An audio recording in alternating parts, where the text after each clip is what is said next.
Oi, eu sou Priscila, idealizadora desse canal, feito para mulheres típicas e atípicas. E hoje eu quero abordar algo que eu venho estudando e que vejo em outros canais e também pessoas da área do comportamento humano estudando, que é a mudança do sistema familiar raiz estrutural, ou seja, a família que nós nascemos, para uma família que nós escolhemos pertencer. Então, está havendo uma desconstrução da família como nós a conhecemos, pai, mãe, avós, irmãos, para que a gente comece a se unir a pessoas que tenham afinidades de pensamentos, de valores, que nos acolham conforme os temas que são essenciais para nós.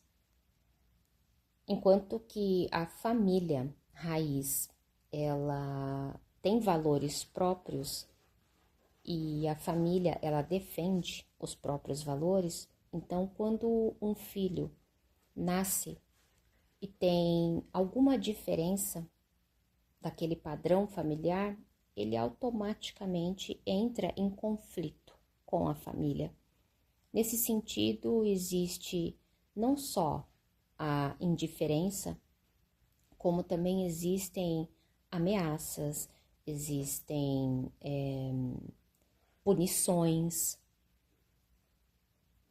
Pessoas atípicas podem sentir isso na pele muito mais do que pessoas típicas, porque têm dificuldade para entender alguns conceitos sobre socialização. Então, têm comportamentos fora do comum, ou comportamentos fora daquilo que é esperado para elas. Essas pessoas vão sofrer de uma certa forma. Esse deslocamento daquilo que é considerado normal pela família raiz. Mas, no geral, todas as pessoas que nascem em famílias já estruturadas, com crenças, padrões de comportamento, vão nascer em gerações diferentes, então vão ter contato com informações diferentes. E se eu sou filha de uma geração que tem informações diferentes da geração da minha mãe, eu provavelmente entrarei em confronto com as ideias da geração da minha mãe. E isso sempre foi considerado saudável, porque é através do confronto que se gera um terceiro modo de vida. Não é aquele da geração passada, não é o da geração nova, que tem como expectativa, né, aquilo que seria perfeito para ela viver, mas sim aquilo que é possível, que é provavelmente uma combinação dos dois, da geração passada com a geração presente. E então a gente faz o que dá na nossa geração. E assim farão os nossos filhos também, sobrinhos, aqueles que vierem depois da gente. Nós também temos consciência hoje de que a família raiz é não só a detentora do poder de nos transmitir esses ensinamentos, a educação, a forma de se socializar e de se mover dentro do mundo, mas é também o ambiente onde acontecem os maiores traumas. Nós sabemos que o feminicídio, ele é majoritariamente ocorrido dentro de relações amorosas com convivência entre as pessoas. Existe também os crimes feitos na base do preconceito, né? A homofobia é um dos altos índices também de crimes que ocorrem dentro das famílias, por não entendimento, por não aceitação. E tudo isso em confronto de gerações como pano de fundo. Assim como a violação de crianças também acontece em sua maior parte dentro de casa.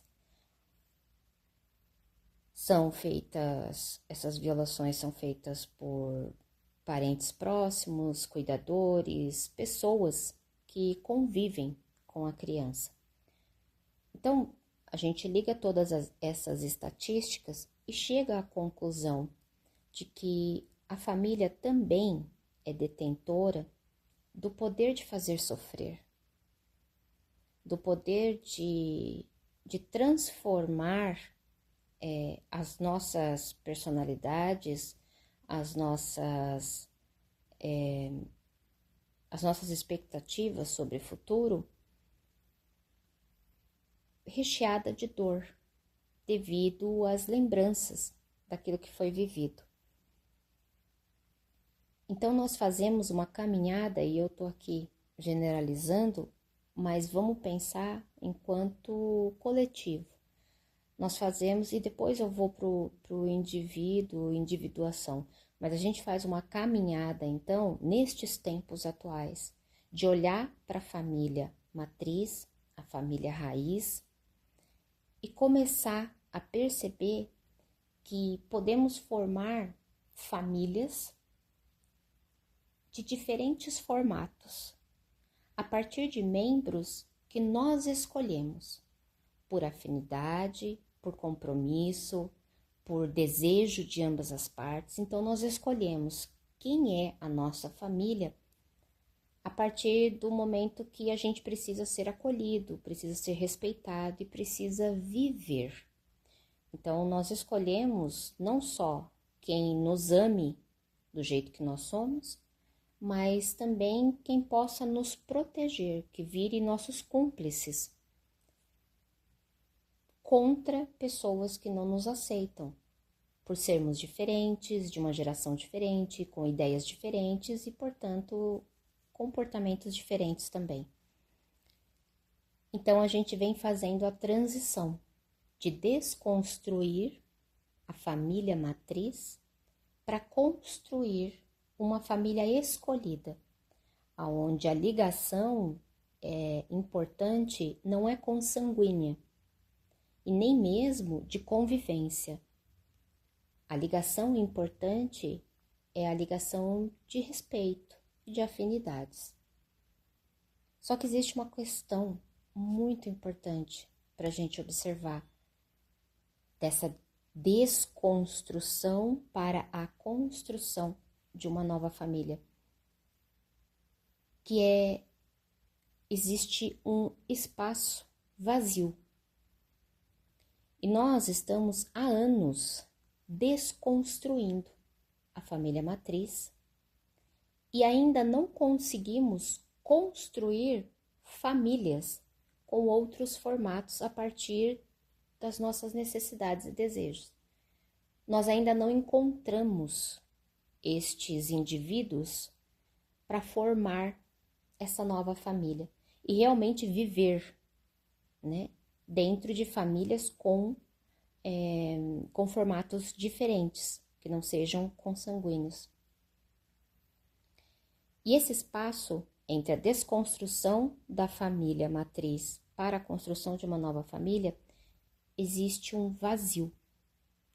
E esse vazio é justamente o que tem sido preenchido pelas informações que nós vemos na internet. A internet tem adotado pessoas, os conteúdos de internet que eu digo, né? Tem adotado pessoas que justamente não se sentem acolhidas dentro da sua própria família matriz e, lógico, devem ter todos os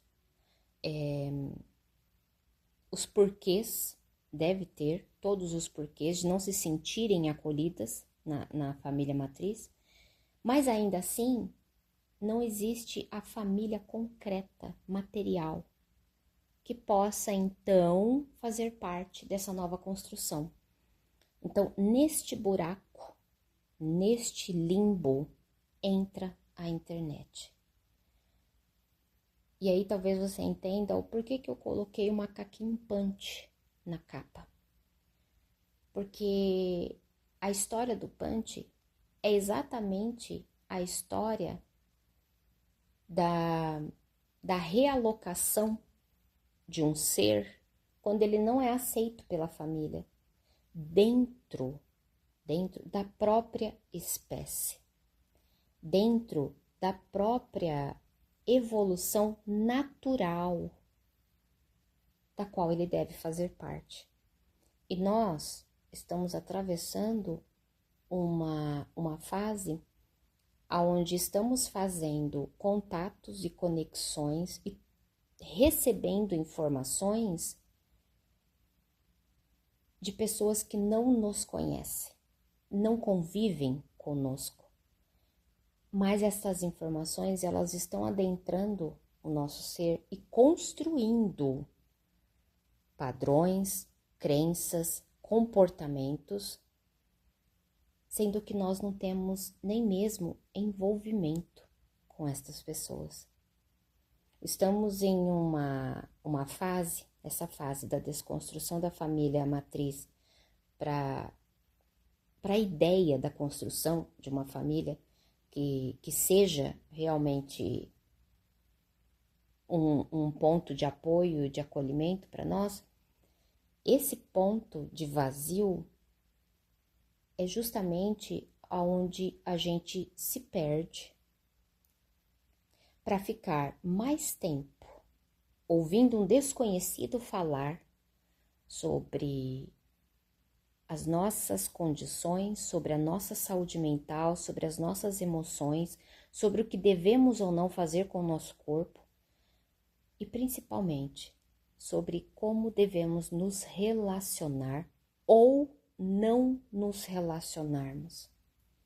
Existem pessoas que não fazem a mínima ideia de onde você veio, o que você passou, o que você vivenciou, falando para você de uma forma que consegue entrar na sua cabeça, na sua vida e plantar ideias novas.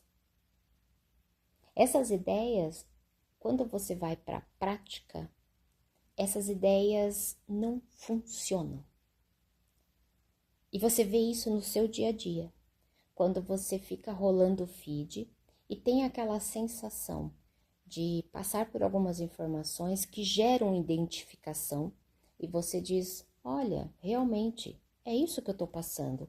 Entendi, é isso que eu tenho que fazer. Ah, é isso mesmo que ele fez. Mas o contexto real, aquele que você vive todos os dias, você não muda. Porque falta algo nessa conexão que a família matriz dava. E a família ideal ainda não chegou para poder dar. Então, esse papel está sendo desempenhado por algo que não faz parte de um processo natural de evolução, que é a internet. E nós sabemos que existem pessoas do lado de lá. Eu estou do lado de cá e você está do lado de lá, tá? Eu sou uma pessoa, eu sou um ser humano. Tem sangue correndo nas minhas veias, eu sinto dor de barriga, dor de cabeça, eu sinto prazer, eu sinto frio. E você também. Mas ainda assim, as nossas conexões não são próximas o suficiente para construir ações, para construir realidade. Essa interferência que um humano faz na vida do outro, ela vem da convivência e principalmente da convivência familiar, aquela da qual muitos estão fugindo por terem sido tão traumatizados. Mas ainda assim, o contexto de família, ele não é só o pai e a mãe fazer bem ou fazer mal aos seus filhos, ou o filho ser diferente, né, em qualquer quesito de pai e de mãe, e por isso não conseguirem se comunicar. Não é só sobre isso. A convivência de corpo presente com outras pessoas, a oralidade, né, poder conversar com alguém que já passou por experiências que nós, na nossa geração, ainda não tenhamos passado. Poder observar os comportamentos, as expressões, os cheiros, as texturas, tudo isso educa. E quando nós somos educados através dessa projeção, né, que a gente pode ou não repetir, inclusive. A gente tem, né, conforme a gente vai praticando, a gente vai também criando discernimento. Quero fazer igual, não quero fazer igual. Mas ainda assim, nós temos estas opções. E isso deixa em nós uma marca de socialização muito importante. Quando nós começamos a nos relacionar via conexões virtuais, nós não temos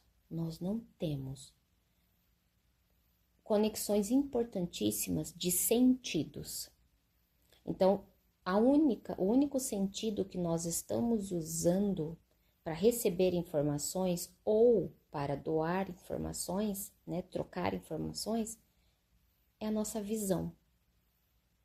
O restante está tudo cada vez menos ativo. E com isso, quando nós vamos nos relacionar com pessoas reais, né, que tem pessoas em 3D, né, que tem vários ângulos, que tem várias expressões, que tem vários cheiros, que tem vários humores, várias texturas, né, pessoas reais. Nós estamos inábeis, nós estamos perdendo a habilidade de nos relacionarmos com pessoas reais. Tanto que é mais fácil a gente mandar mensagem para alguém explicando sobre um ponto importante do que conversar olhando no olho, e isso tem sido cada vez mais frequente. Tem sido incômodo receber ligações.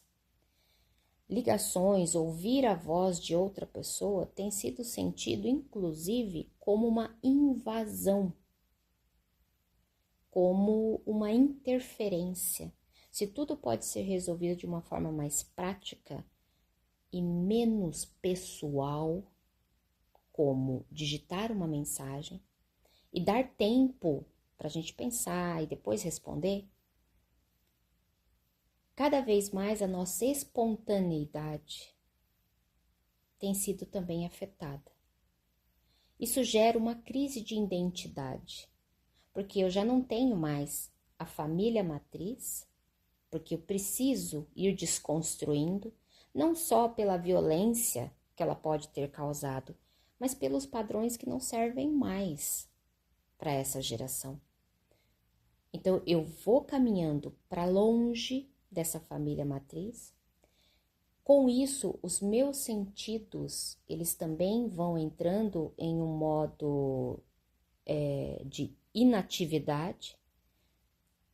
Eu preciso estar muito rápida mentalmente para trocar informações na internet, portanto, discursos estão cada vez mais bem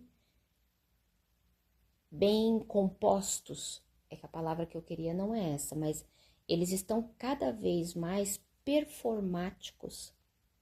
Então, os discursos estão cada vez mais citando nomes e renomes e estudos e estatísticas e pouquíssima vivência e pouquíssima experiência. Mas estes mesmos discursos ditam regras.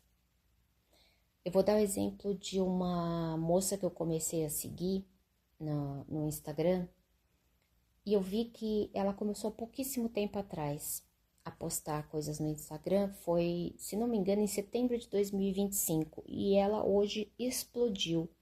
Ela tem milhares de seguidores e ela fala sobre a descentralização do amor, sobre o empoderamento de mulheres. E é interessante ver a mudança, né, que a persona fez com o individual dela. No primeiro vídeo que ela posta, ela diz assim: a partir de hoje eu vou começar a falar um pouco sobre o que eu já vivi em alguns relacionamentos meus e percebi que é assim que funciona. E assim ela veio com, né, algumas ideias sobre comportamentos masculinos e femininos e o quanto que o amor romântico impacta, principalmente negativamente, na vida de mulheres. Então ali ela começa: nós não temos tanto tempo assim. Eu acho que é setembro de 2025. Não é tanto tempo assim, não deu um ano ainda de conteúdo. Hoje ela fala para milhões de pessoas. Ela fala sobre um assunto importantíssimo, mas ela fala cagando regra. Então, aquele discurso que partiu do eu, porque o eu experiencia, agora ela parte da generalização. E ela diz você. Ela diz ele. Então, o seu namorado faz isso porque ele é um bosta. Você faz isso porque você é insegura. Ele faz isso, então ela sai dela e a persona dela, que ela criou, até mesmo para equilibrar as próprias ideias, né? Precisa fazer esse triângulo mesmo. Aquilo que ela vivenciou, aquilo que ela pensa sobre o que ela vivenciou e aquilo que ela tem como expectativa, como ideal. Então, é realmente um triângulo que ela faz ali, né? São três versões envolvidas. E a internet, ela dá essa possibilidade da gente criar personas mesmo, né? Então, e a persona geralmente é aquilo que a gente idealiza, né? Então, sai do eu vivenciei isso, eu pensei sobre isso, e vai pro você. Só que vai pro você taxativo. E ela fazer essa migração não é nenhuma novidade, porque existe isso em vários outros canais, né? Eu mesma posso já ter feito isso, inclusive neste episódio, de ter falado você, eu, nós, ele. E isso vai acontecer. O problema é quando a gente assume essa persona como se fosse nós mesmos. E não tem espaço para vivência, para experimentação, para concretude, para materialização. Porque uma ideia puxa a outra. E com o exercício da criação de discursos, é como eu comecei falando, o discurso ele fica cada vez mais elaborado, porque no discurso todas as possibilidades são possíveis. E para validar o discurso, todos os filtros da vida dessa pessoa estarão na sua mão, aonde ela vai trocar informações com pessoas que dizem o mesmo que ela, aonde ela vai se alimentar de informações que vão reforçar aquilo que ela pensa e onde cada vez mais ela não aceita nenhum tipo de confronto. Esta pessoa está isolada do mundo e ao mesmo tempo conectada através da internet com milhares de pessoas. Mas ela desconectou da experiência de vivenciar, se corrigir, se adequar, limitar, dizer sim, dizer não e ir moldando a própria vida. Eu já vi muitos desses influenciadores chegarem a um determinado ponto e principalmente em pontos altos das suas vivências na internet e precisarem se ausentar. Porque como eles não aceitam confronto, né? O ego que se sobressai, ele começa a defender as ideias passadas. É muito difícil. Eu tô aqui tentando lembrar de alguém que tenha feito isso. E não consigo lembrar de ninguém. Que tenha feito uma correção. Olha, eu pensava assim e agora penso assado, né? É lógico que eu já vi gente argumentando, mas sempre com, né, uma segunda intenção por trás, seja político, seja famoso que enfiou o pé na jaca e depois teve que pedir desculpas. Não, pessoas que estudaram o tema, que se desarmaram para poder ouvir o outro lado, para poder experienciar, vivenciar e depois voltar para dizer, olha, aquilo que eu disse é real, eu mesma vivenciei, tal. Não. O que nós vemos é uma pessoa que digita do lado de cá, outra que digita do lado de lá. A digitação, ainda assim, ela contextualiza, ela relata, mas ela não sente. É muito importante que a gente troque informações com alguém que sente também, que nos sinta, que a gente possa sentir, que a gente possa olhar nos olhos, que a gente possa estar por perto. Essa pessoa não precisa concordar conosco, mas ela precisa trocar informações que cheguem a todos os nossos sentidos, que abasteça os nossos ouvidos, o nosso olfato, o nosso tato, a nossa intuição.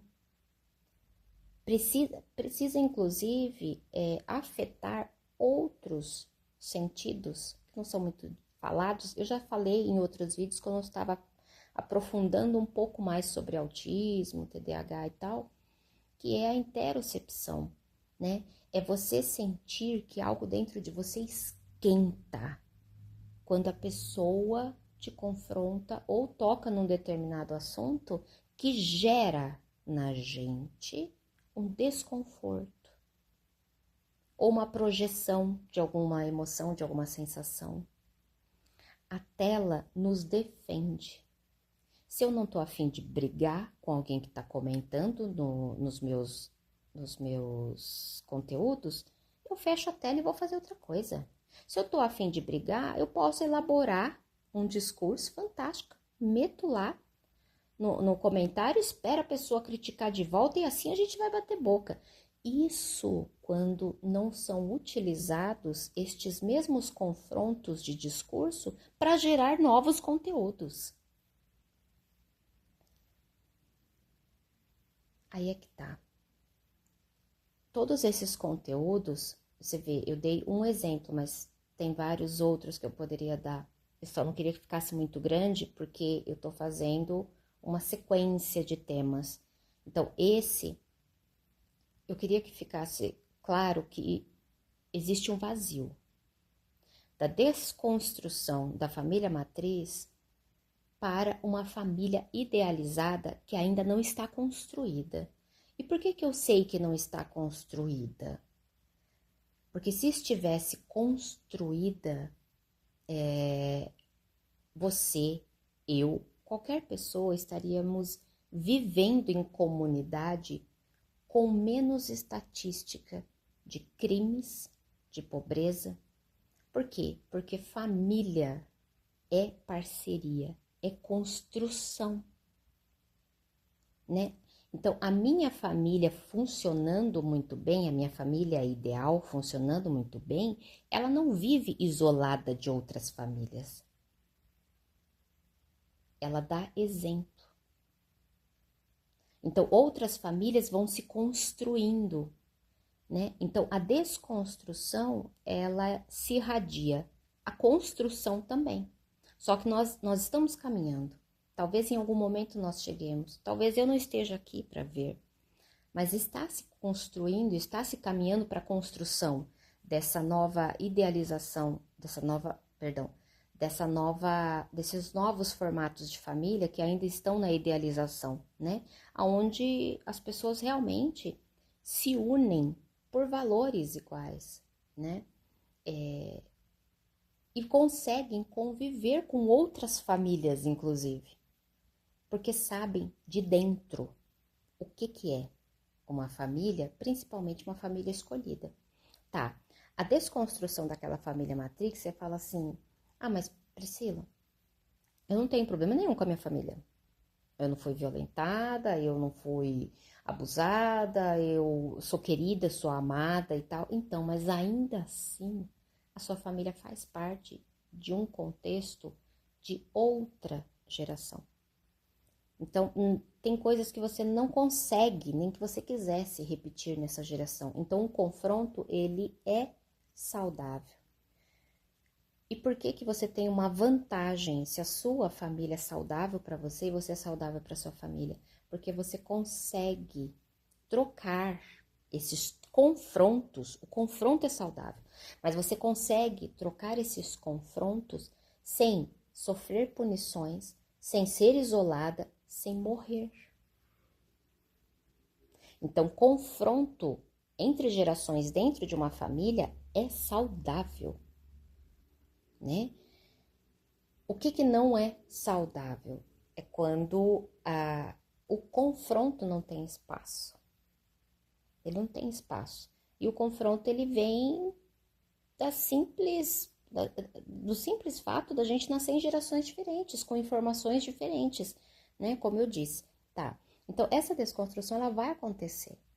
Ela vai acontecer pela dor, pelas pessoas que estão se afastando da família matriz, porque é uma família problemática e causa muita dor, né? Então, a pessoa vai se afastando. Ou vai se afastar a partir dos confrontos que são impostos pela natureza da socialização. Isso acontece também. Mas a diferença é que essa pessoa que tem uma família saudável, né, mesmo que tenha diferenças, ela tem acesso a essa família, então ela consegue trocar informações, então ela consegue socializar através de todos os sentidos. Isso prepara essa pessoa para ter relacionamentos através de todos os sentidos. Entende que existe uma preparação emocional acontecendo enquanto tem troca, né? Os nossos sentidos, eles estão todos despertos. Uma pessoa, então, que vai se afastando da construção, vai desconstruindo, na verdade, né, a sua família matriz, ela entra, então, em um espaço de vazio, como eu já disse, que aí é o tocante do canal, né? Que é o quê? Ele é suplementado, esse buraco é tapado, né? Por relacionamentos amorosos, tá? Porque relacionamentos amorosos, relacionamentos românticos, eles fazem a vez da família matriz. Porque isso já é cultural, né? Sai da família matriz para casar. Então, isso já está impregnado na nossa estrutura de planejamento de vida. Então, eu saio da construção daquela família, eu desconstruo aquela família para construir uma outra. E dependendo de como eu venho dessa família, eu vou ter uma construção de relacionamento amoroso muito pautada em tudo que foi trocado com a família matriz, a família raiz. Porque a família ideal não chegou ainda, lembra? Ainda estamos construindo uma cultura para que isso seja possível um dia. Ela ainda não existe, né? Ah, mas tem um caso ali, um caso aqui, então. Um caso ali, não muda. Não muda pra gente a realidade, né? Nós ainda não vivenciamos isso. Então, nós já saímos, nós vivenciamos em uma outra época, né? Onde a vida pública e a vida particular, elas eram uma coisa só. Aquilo era senso de comunidade. Mas aí, né, com o desenvolvimento, né, e tal, a gente foi gerando cada vez mais individualidade. E essa individualidade, ela tá muito mais presente hoje, nesta época, nesta era, né? Por quê? Porque sai do restante, do pouquinho de comunidade que ainda existe, que é a família matriz, né? Porque a família matriz não é só pai e mãe, né? Ela tem os tios, as tias, os vizinhos, a escola, a igreja, todos os núcleos sociais que a família pai e mãe apresenta a criança. Então, a socialização da criança, ela começa através dessa ponte que é feita pela família matriz, né? Então, quando essa desconstrução ela é feita, essas pontes se quebram também, né? Algumas pontes são quebradas para trazer um benefício. Por exemplo, a pessoa ia numa religião que não fazia bem a ela. Que bom, não preciso mais ir, agora eu saí de casa, não preciso mais. Ok. Só que aquela religião, ela tinha também um propósito social. Foi ali que ela conheceu o primeiro namoradinho. Foi ali que ela ouviu falar que, sei lá, de uma excursão para ir visitar uma outra igreja. Então, quer dizer, são ambientes sociais. Então, estamos saindo, desconstruindo a família e tudo que provê dela. E eu não estou criticando essa desconstrução, tá? Não vou nem parar para explicar isso, porque eu fui bem clara até aqui.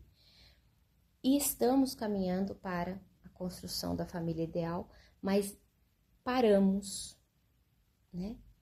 Ou em relacionamentos amorosos, e aí a gente vai construir estes relacionamentos amorosos na sombra daquilo que foi ou daquilo que não foi a família matriz, só que recheado, melado,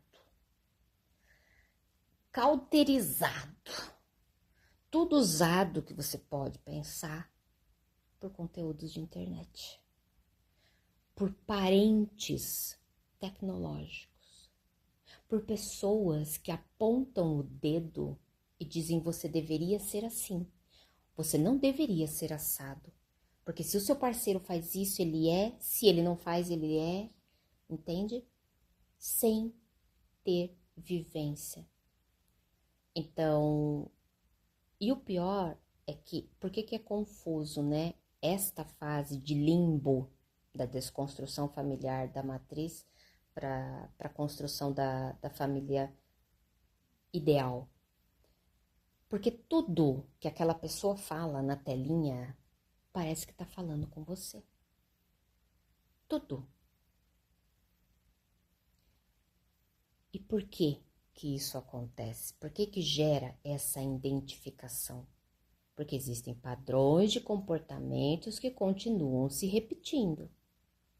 Falar que estes padrões de comportamento existem e se repetem mudam padrões de comportamento? Ou o que muda padrão de comportamento é a gente se relacionar de forma consciente. E o que conscientiza não é informação dada através de um bom discurso, mesmo que cite todos os livros possíveis. A consciência, ela é dada quando você consegue viver relacionamentos com o amparo, o apoio de uma comunidade mas nem que seja uma, duas pessoas. Você consegue viver, você consegue experienciar e falar, olha, aquilo que a moça falou funcionou aqui, ela tinha razão. Olha, aquilo que a moça falou, o moço falou, não tem nada a ver com o que eu tô vivendo aqui, ó, foi para outro lado. Mas se der ruim, eu tenho onde me apoiar. E se der bom, eu tenho com quem comemorar. Aquela moça que falou tudo aquilo que parece que estava sendo dito para você, ela não estará aí para segurar a sua mão quando der ruim. E ela não estará aí para comemorar. Porque não é ela que vai vivenciar. Então, é uma fase bem sombria da humanidade. O não poder se apoiar em pessoas reais, mesmo que nós saibamos que existem pessoas reais atrás desta tela. Ainda assim, nós não chegamos até elas, nós não conseguimos interagir com todo o aparato do qual nós fomos criados para usar.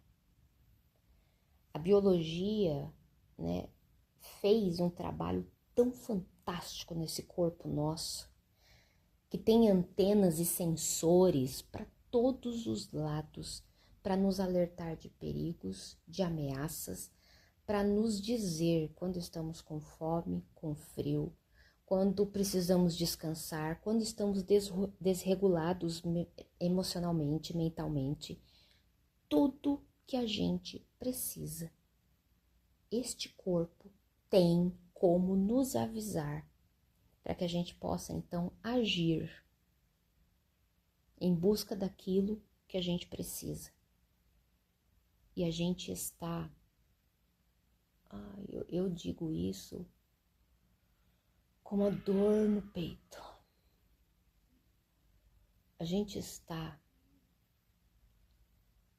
tirando esta habilidade, dessa construção perfeita que é o corpo. A habilidade de sentir, pensar e agir.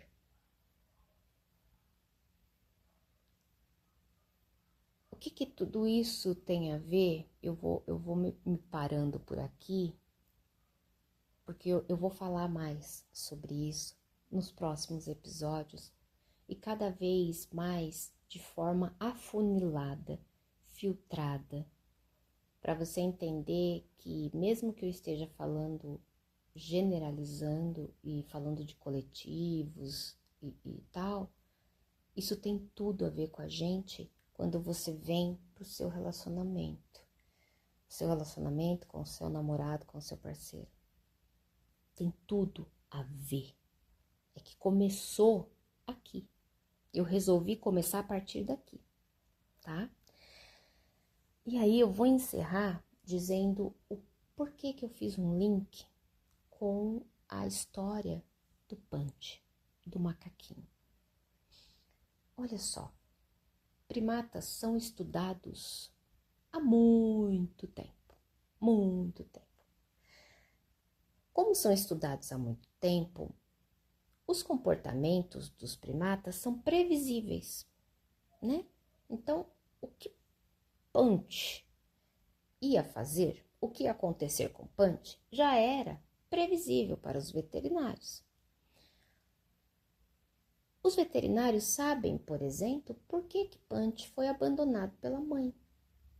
É um comportamento frequente entre primatas que a mãe que teve um bebê, se ela estiver passando por alguma necessidade e ela tiver que priorizar a necessidade, ela vai priorizar a si mesma e não ao pequeno,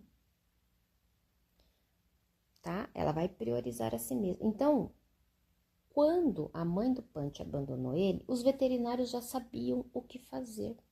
Por quê? Porque não é o primeiro que passa por isso. E aí, o que os veterinários fizeram? dedicaram tempo, cuidado, carinho ao Punch. Então, deram de comer, fizeram companhia e usaram uma pelúcia como regulador emocional do Punch. Regulador emocional dentro deste mundo animal, principalmente ali, naquele círculo ali dos primatas, regulador emocional não é só para ele ter uma mamãezinha para ele se esconder e tal. Não. Ali ele sente estresse. É a biologia, é toda a química do corpo dele falando. Ele sente estresse, ele sente frio, ele sente fome, ele sente vontade de estar próximo de texturas que regulam, então, a sua ansiedade, o seu estresse, o seu medo, né? Tá. Ele não estava ali vendo no bonequinho a mãe. Tanto que ele arrastava para cima e para baixo, né? Aquele bonequinho estava cheio de cocô, por exemplo. Se vocês olharem a imagem, ele tá todo sujo, arrastando para cima e para baixo. Tanto que tem imagem do Punch hoje, gente, eu vi, hoje, dia 24 de fevereiro. Eu vi imagens do Punch hoje, brincando com a pelúcia dele, o orangotango de pelúcia, fazendo movimentos com o corpo como se tivesse um movimento sexual. Então, quer dizer, ele não relacionou o macaquinho de pelúcia a um ser vivo. Ele relacionou aquilo a uma âncora. Os veterinários sabiam que ele tinha uma inteligência através de todos os seus sensores que funcionariam assim.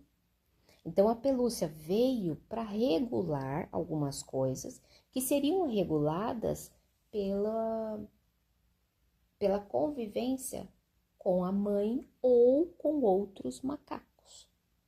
E que, como ele foi rejeitado pela mãe, ele também não foi apresentado pela mãe ao grupo.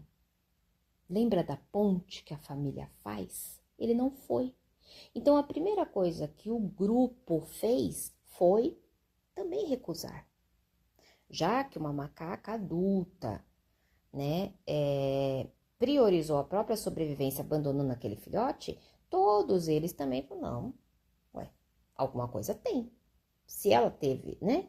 É lógico que o pensamento não é racional nesse ponto, mas é como se fosse um comportamento espelhado. E aí os primatas, então, abandonaram também. Só que os veterinários sabiam que isso não ia se manter assim, que Punch ia ser acolhido por aquela comunidade, como através da mesma linguagem que eles usaram. Então, foi inserido um macaquinho, né? Foi inserido uma pelúcia. Essa pelúcia fez às vezes de regulador de algumas coisas, alguns sensores que o Punch precisava, tá? Mas não substituiu o contato entre os da mesma espécie. E os veterinários sabiam que não poderia substituir, porque se fosse para substituir, eles teriam dado uma pelúcia para cada um. Não, eles deram para o Punch. Então, o Punch também, em algum momento, sabe que aquela âncora, aquela peça, ela pode ser deixada de lado porque ele já tem acesso aos iguais a ele, que é o natural da evolução, é ele ser acolhido. E ele só não foi acolhido porque não tinha a família matriz, a mãe ou o pai, para fazer essa ponte e apresentá-lo aos demais. Então, ele precisou, passou alguns meses, né? Porque o bichinho tem 7 meses, tadinho. Aonde E pode ver, os veterinários, os cuidadores, eles não fizeram essa ponte. Eles não foram a inteligência artificial, as redes sociais, para fazer a ponte entre o punch e os outros primatas. Eles não fizeram isso. Isso foi uma conquista do punch. E isso foi uma questão de elaboração dos outros primatas dentro daquele mesmo lugar. Eles ou aceitaram ou não aceitaram o punch por quem ele é. E não porque veio um dos cuidadores e forçou a barra. E outra coisa que não tem nada a ver também com a pelúcia, né? A pelúcia não interferiu, e isso era muito importante acontecer, que a pelúcia não interferisse na convivência do punch com os outros primatas. Por isso que precisava ser um artefato. Não poderia ser nada vivo, não poderiam tirar o punch dali e levar para uma casa, para um cuidador, fazer ele de pet. Não, ele precisaria passar por este processo porque eles tinham certeza que os outros animais iam aceitá-lo. Contanto que ele passasse pela experiência de tentar, da tentativa de ser aceito. E ele foi, né? Já tem imagens dele, inclusive convivendo, tem imagens dele brigando, brincando, tem imagens dele com a pelúcia dele ainda, né? Porque foi um objeto importante no momento da transição. Mas a transição aconteceu dentro da mesma espécie, dentro do mesmo local, né? Por quê? É um mundo limitado. Eles não têm grandes interferências. Aliás, é isso que os funcionários do zoológico lá no Japão, ou em qualquer lugar do mundo, prezam muito, que é não interferir no habitat natural deles. Se o punch nasceu ali, é ali que ele vai enfrentar os seus desafios, as suas evoluções. Precisa ser um ambiente controlado. O que acontece com nós, seres humanos, né? Bípedes, mamíferos? Nós temos muitas interferências externas. O nosso ambiente muda o tempo inteiro, né? Então, o nosso ambiente ele não é controlado, ele é descontrolado. E esse descontrole faz com que a nossa carência seja muito maior do que o punch. Muito maior. Punch acordava e dormia no mesmo lugar com as mesmas pessoas, eu ia falar, com os mesmos macaquinhos ao redor. Nós saímos de casa toda manhã e encontramos pessoas completamente diferentes que talvez nunca mais veremos na vida. À noite, ao voltar para casa, a mesma coisa. Nós encontramos com pessoas conhecidas com a qual não temos intimidade. Nós encontramos pessoas com as quais temos intimidade, mas não fazemos trocas, conexões reais. E nós temos muitas informações através deste aparelhinho aqui.